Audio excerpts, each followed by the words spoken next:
The first light of dawn crept gently over the horizon, spilling amber hues across the sprawling maze of the Fate Market below. From her vantage point, atop the high balcony, Kayla Varys watched the city slowly stir to life. The familiar scents of parchment, ink, and faint traces of incense mingled with the crisp morning air. The low murmur of early traders and the rustling of cloth tents wove into a quiet symphony that seemed to pulse with the heartbeat of destinies yet to be written.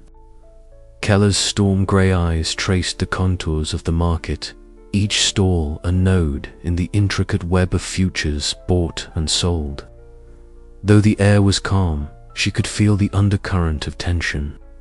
The restless anticipation that always preceded a new day in this place where fate was a commodity and prophecy a fragile thread stretched taut between hope and despair. She exhaled slowly, the weight of her position settling deep within her chest. The past weeks had been a crucible choice, each step forward a testament to the fragile peace she had helped forge after reclaiming the prophecy that once threatened to unravel the realm. Yet, she knew this peace was but a delicate veneer.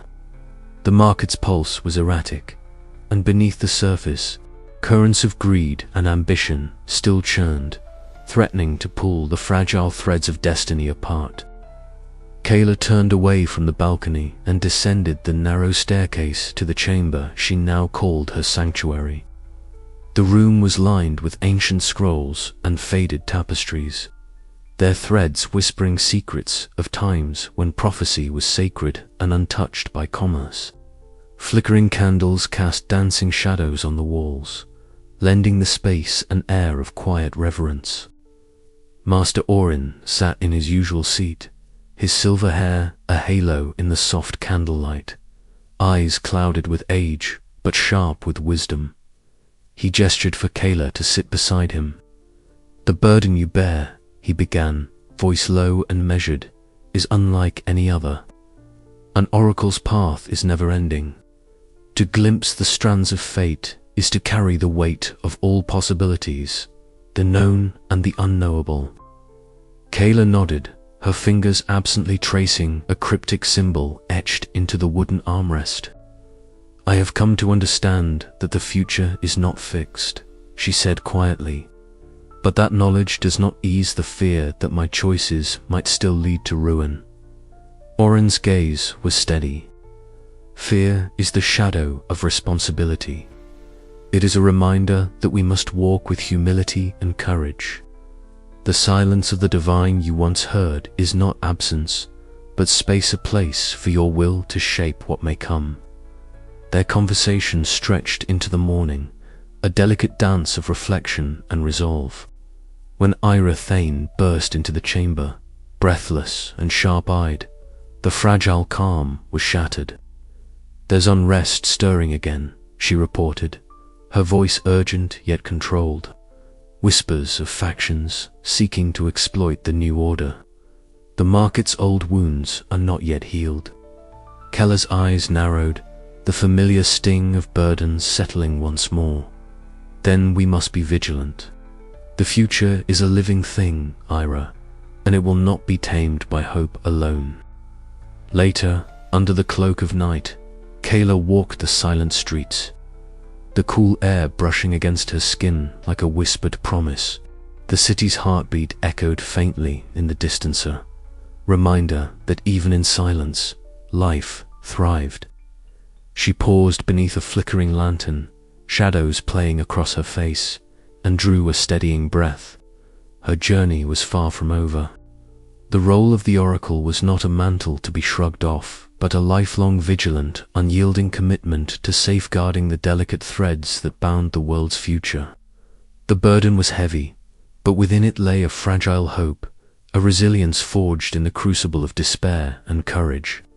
Kayla lifted her gaze to the stars, their cold light distant and indifferent, yet somehow guiding. "I will carry this burden," she whispered to the night. "Not because the path is easy, but because it is mine to walk." As the first stars faded before the dawn, Kayla Varys stood ready no longer, a broken oracle haunted by past failures, but a guardian of fate, embracing the uncertain promise of tomorrow with unwavering resolve. The market below began to stir anew, its labyrinth of possibilities alive with the endless dance of destiny, and Keller's heart beat steady in time with its pulse. The oracle's burden was hers to bear, and she would do so with courage, humility, and hope. But even as the new day broke, a whisper of shadow lingered at the edges of the light, a reminder that fate's threads were never truly secure, and the future was a promise that demanded constant vigilance. The weight of the unseen eyes watching from the shadows pressed in, and Kayla knew the silence was not over. It was only the beginning. Her story was far from finished. The dawn broke over the fate market with a light that felt almost like a benediction, spilling gold and rose hues across the myriad stalls that had long thrummed with whispered deals and shadowed bargains. Kayla Veres stood on the raised platform near the market's heart, her storm-grey eyes scanning the gathered crowd. Merchants, seers, brokers, and curious onlookers clustered together, their faces a tapestry of skepticism, weary hope, and cautious curiosity. The air was thick with anticipation, the kind that only comes when a world poised on the edge of change holds its breath. For so long, the fate market had been a place where the futures of countless souls were bought and sold like common goods, where greed and ambition twisted the sacred threads of prophecy into weapons and currency. Kayla knew this well.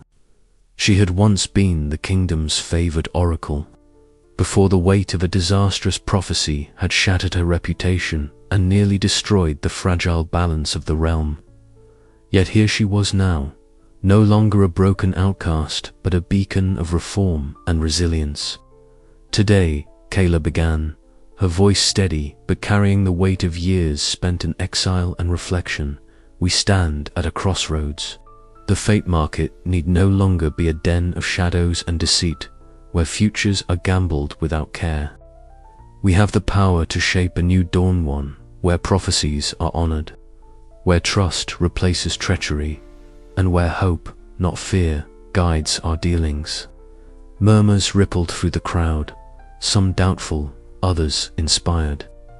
Keller's words were not empty promises, but the beginning of a movement, one forged in the crucible of loss and tempered by the courage to face an uncertain future. At her side, Ira Thane moved through the throng with practiced ease, her fiery red hair a beacon of fierce loyalty and unyielding pragmatism.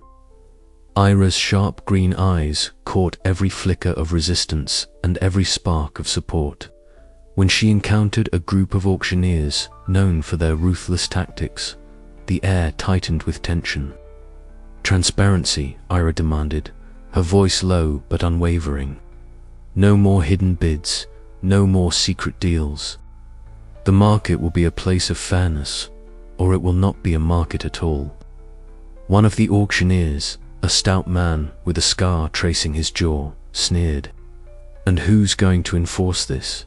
You, the disgraced oracle and her ragtag band. Ira's gaze was ice. Not just us, the market itself will watch and hold accountable. We have allies, now brokers, seers, even some of your own who want change. Resist, and you resist the future. Meanwhile, in a shadowed corner of the market, Mira and Silas exchanged quiet words.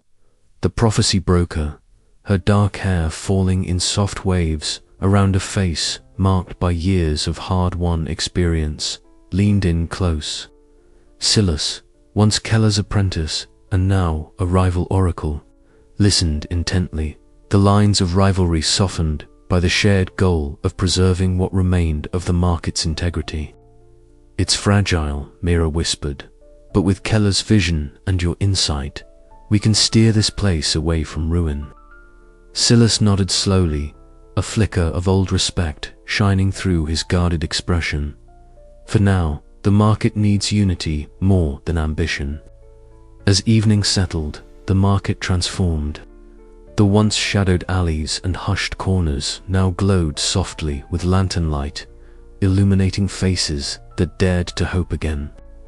Kayla walked through the lanes, the hum of renewed chatter filling the air, weaving a tapestry of cautious smiles and tentative greetings. The weight of the past still lingered, a shadow that would never fully fade, but the seeds of change had been sown. She paused at a stall where a young seer offered a small, trembling smile. "Will it last?" the seer asked. Kayla met the gaze, her eyes reflecting the fading light. "It must, for all our sakes." The market's new dawn was not a promise of perfection, but a testament to the power of courage and change. Kayla's shadow stretched long into the night, a silent vow to guard the fragile threads of destiny and to lead the fate market toward a future shaped not by fear or greed, but by hope and integrity. Yet beneath the surface, currents of old power stirred uneasily. The question remained, could this new order withstand the relentless resistance of those who profited from the old ways? Kayla knew the path ahead was fraught with peril, but for the first time in a long while, the future felt hers to shape, and she would not let it slip away again. With a final glance back at the vibrant market she had helped transform, Kayla stepped forward into the uncertain night, ready to face whatever shadows still lingered because a new dawn had begun. And she was its reluctant but determined herald.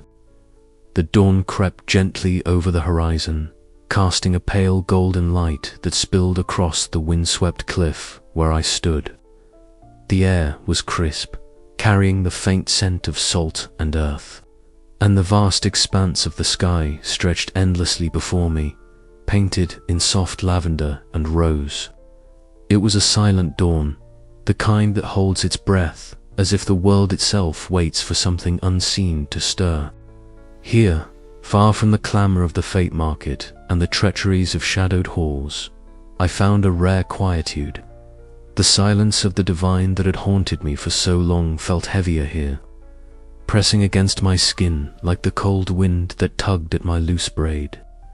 It was a silence I had come to know well, a silence that once filled me with dread and doubt, but now beckoned me toward something new, something I had not dared to embrace before: trust in myself. I closed my eyes, letting the wind carry away the noise of past mistakes, the bitter taste of betrayal, and the hollow ache of lost destinies. I remembered Master Orin's words from our last meeting in his dim chamber, the flickering fire casting shadows that danced like ghosts on the walls lined with ancient scrolls and prophetic relics. "The silence is not absence," he had whispered, voice hushed as if fearing to disturb the fragile balance. "It is the space between the notes, the pause that allows the song to be heard anew. Prophecy is not a chain, Kayla, but a melody that shifts with the player. You must learn to listen beyond the silence." His cryptic guidance had unsettled me at first, but now, standing here beneath the vast sky, I understood its weight. The silence was not a void, but a challenge, a call to forge my own path amid uncertainty. Ira's presence in my life had been an anchor throughout this tumultuous journey. Her fiery red hair and sharp green eyes always seemed to cut through the haze of doubt that clouded my mind. In the crowded enclaves of the fate market, where whispers were currency and trust a rare gem, she moved with decisive grace, gathering intelligence with a deftness born of survival. Together, we had unraveled conspiracies and navigated the treacherous currents of ambition and greed. Yet even as the market's pulse quickened with the approach of new auctions and shifting alliances, the silence of the divine lingered, a reminder that some forces lay beyond mortal grasp. Back in the city's quiet sanctuary, I found solace in the simplest of acts, sketching cryptic symbols in the dirt with a trembling finger. Each line and curve was a prayer, a question, a hope cast into the uncertain future. Around me, the world hummed softly. Distant church bells tolled, marking the hour with a steady rhythm that felt both ancient and eternal. In that moment, I realized that my strength would no longer come from whispered prophecies or the cryptic visions of the past. It would come from within, from the fragile, unyielding hope that even in silence, we could choose to shape the future. The horizon stretched before me, vast and uncharted, a silent promise of mysteries yet to unfold. And with the first light of dawn warming my skin, I stepped forward into the unknown, no longer bound by the shadows of what had been, but guided by the courage to face what could be. Yet even as I moved, a question lingered, winding through the silence like a quiet breath. How do you trust a future when the divine refuses to speak? The answer, I knew, was not found in the silence itself, but in the voice we choose to raise against it. The chill of dawn crept over the horizon as I stood on the edge of the cliff, the vast expanse of the city sprawling beneath me like a living mosaic of light and shadow. The air was crisp and carried the faint scent of dew-kissed earth and distant sea salt. In my hands, I held the last remnants of a life I was determined to leave behind, faded parchments inked with prophecies that once dictated the paths of kings and commoners alike. Each scroll was a fragment of my past, a tether to the destiny I had long sought to escape. I closed my eyes, feeling the weight of guilt and hope mingling within me. The silence of the divine, once oppressive and deafening, now felt like a quiet invitation to step beyond the known. With a steady breath, I let the parchments slip through my fingers. The brittle papers fluttered like autumn leaves, caught in a gentle breeze, dancing upward before scattering into the vast sky. Watching them disappear, I felt a stirring inside of fragile hope, taking root amid the ruins of my former self. Behind me, the soft footsteps of Ira approached, her presence a steady anchor in the shifting tides of my resolve. "It's a bold step," she said quietly, her fiery hair catching the dawn's light, "to let go of what once defined you." I turned to face her, the storm grey of my eyes meeting her piercing green. "It's not just about letting go," I murmured. "It's about choosing what comes next." We descended from the cliffside, our path winding through familiar streets, now tinged with possibility rather than despair. The Fate Market, once a den of whispered greed and shadowed deals, breathed a subtle change. Rumors of reform and renewed ethics fluttered like tentative wings, and I could sense the cautious optimism in the air. Later, in the quiet sanctuary of a dim chamber, candlelight flickered against stone walls as Ira and I spoke in hushed tones.